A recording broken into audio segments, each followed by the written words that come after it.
Let's incorporate in some of our other tactics.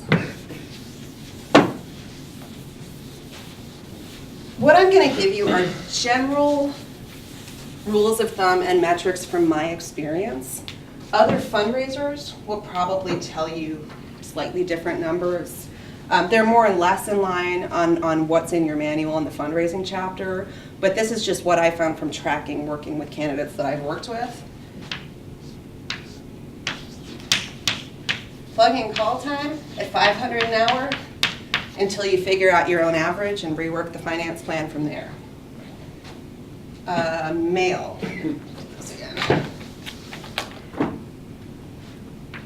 There are two kinds of mail. Prospecting, sending mail to people that have not given anything to your campaign yet. And the average rate of return on that, about 1% of the number of people you mail at an average contribution of $25. Prospecting does not make money. So why would I make it part of my fundraising plan? Because it's still a form of communication. You're giving your unfiltered message to a voter or potential voter. And I'm building my list, right? Because anybody that gives through a prospecting mailing now becomes part of my re-solicit list. Every few months I'm going to mail everybody and say, hey, can you give again? Or, can you volunteer? Can you do something else? Re-solicit math is much kinder. Your book says 5 to 10%, and I try to really play it safe. What is that? Re-solicit? Oh, re-solicit. My shorthand. I plug it in at 5% of the people you mail at an average contribution of $50. Again, these are starting bits of math for you. On your own campaign, these numbers will be a little bit different, and it's very important to track what these metrics are on your own campaign. When you do a mailing, put a code on the return envelope. When you get something in the mail, you want to know that it came from this specific mailing, right? It was in response to this thing that we did. It doesn't have to be anything fancy. I had a volunteer buy me a set of rubber stamps a few years ago I used for everything. So if I do a small mailing, to a prospect list, it's like if the one with the frog stamp comes back, I know it was from this mailing. Something in the corner of the contribution envelope that can help you track, because you want to see after all the mails come back in, how did this mailing do? This one came in at 7%, but the average was only $43. This was, you want to do this over the course of your campaign so you know how accurate your finance plan is, and you can adjust accordingly.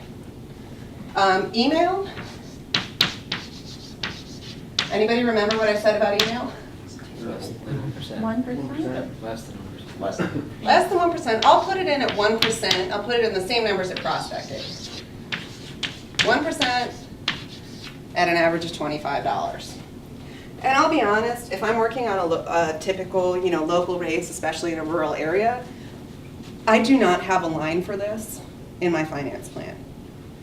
If I'm on a congressional race and there's some Netroots attention, sure, I'm going to have email online strategy. But if you're running for the city council, I don't have a line for email. It doesn't mean as you build an email list that we might not ask occasionally and get a little bit of money, but I roll that into my oops budget. I consider that kind of gravy. I'm not blocking that $25 we got this month into my finance plan. It's kind of an afterthought. Last piece we have is events. What's the rate of return on events? How much do we raise? It was in my event session this morning. Whatever the goal is, right? Whatever the goal is we set for the event, that is what it is going to raise. We need to set reasonable goals. How much can people in your neighborhood give? How many people are coming? Do the math on that. Make the phone calls, work your butt off till you hit that goal. So these are basic metrics for you to start with. But again, it's very important you track things on your own campaign. I don't expect they'll ever be totally drastically different from this, but it's nice to know what your own averages and your own metrics are.